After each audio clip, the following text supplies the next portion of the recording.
น้ำตกบนภูเขา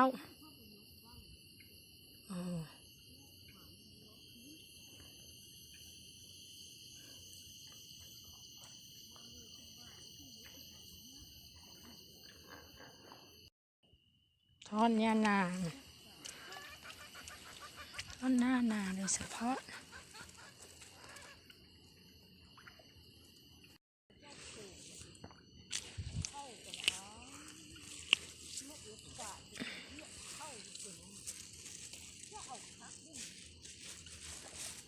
ท่อนย่านา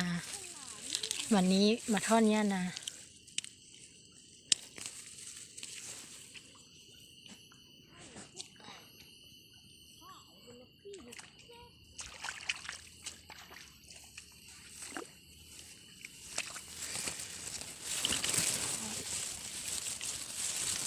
ไม่ได้ใส่ยาฆ่าหญ้าเราก็เลยใช้มือทอดเอา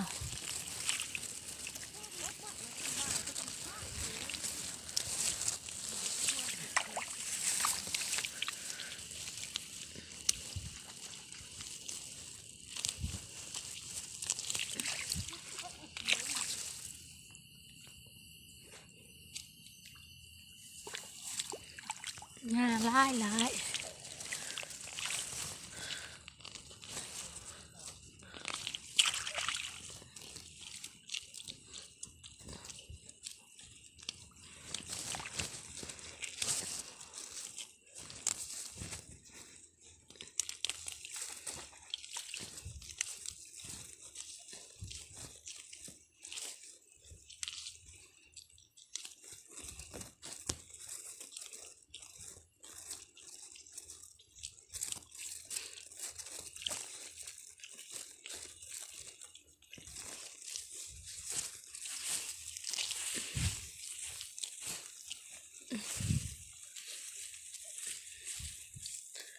ถอนหญ้าเข้ามันจะได้งามเวลาเกี่ยวมันจะได้สบายไม่ต้องใช้ยาฆ่าหญ้านะวันว่างๆก็มาทอดเอา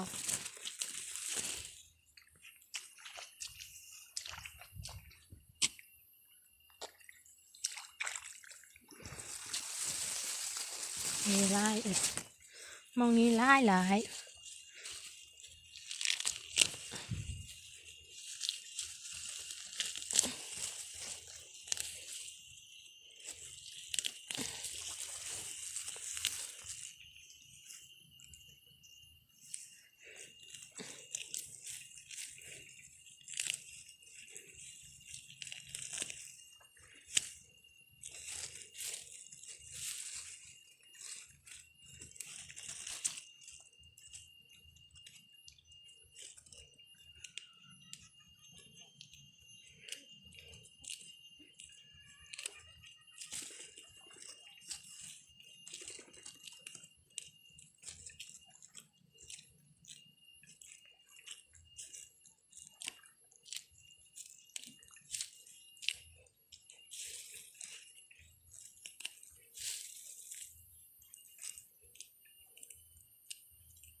หมดแล้ว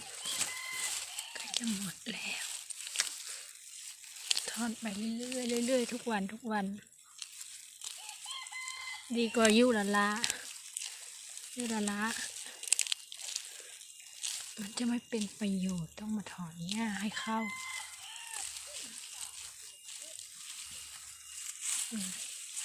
ก็เก็บหญ้านี่ทิ่มขึ้นคันนา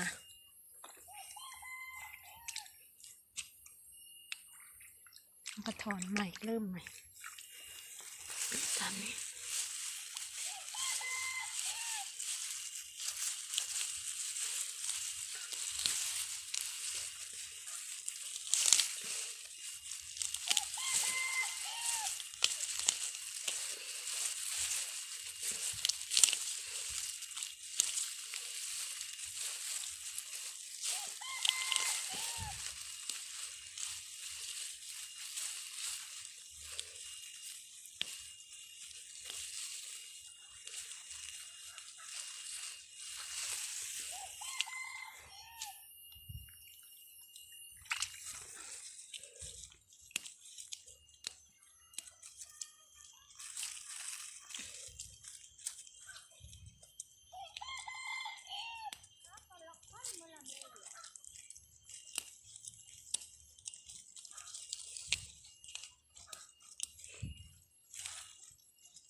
าไล่น้ำบ่มี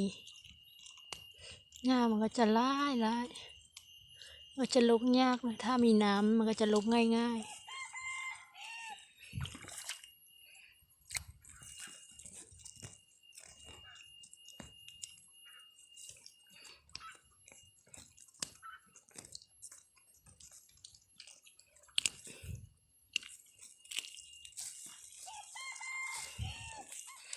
อันนี้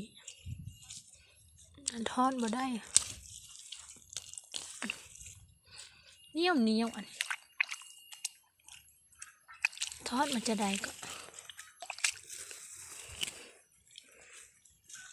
ข้าวมันสิบงามมันมีหญ้า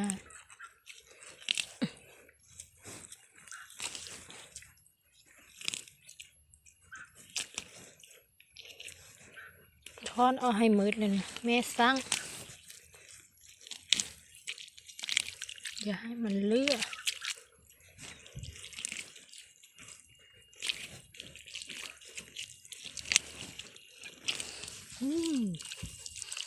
เรียบร้อยเลย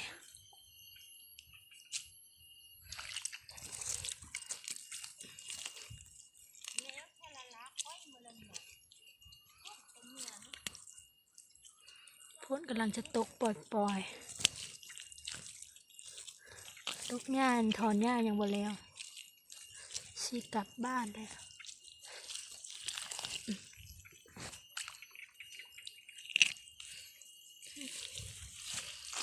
ทอดออกมืดเลย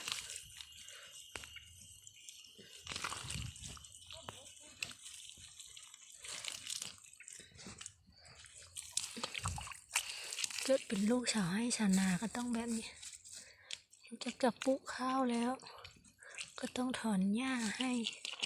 ข้าวมันจะได้งามจะได้ให้ผลเราดีไม่ต้องใส่ปุ๋ยเคมีไม่ต้องใช้ยาฆ่าหญ้าใช้มือถอน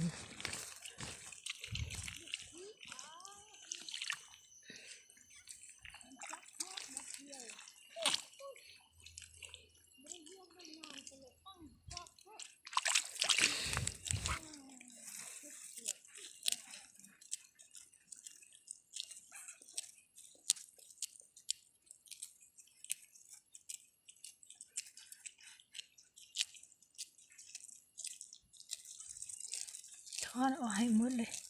เท่าที่จะเอาออกได้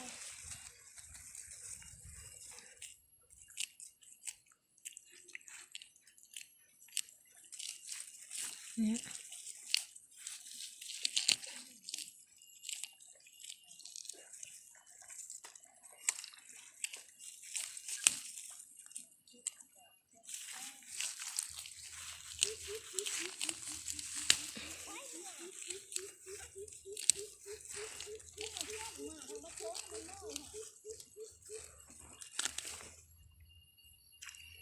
มืดฝนกำลังมาเนาะเมื่อกี้นี้เห็นน้ำตกวันนี้บ่เห็นแล้วฝนมืดกำลังมาฝนกำลังมา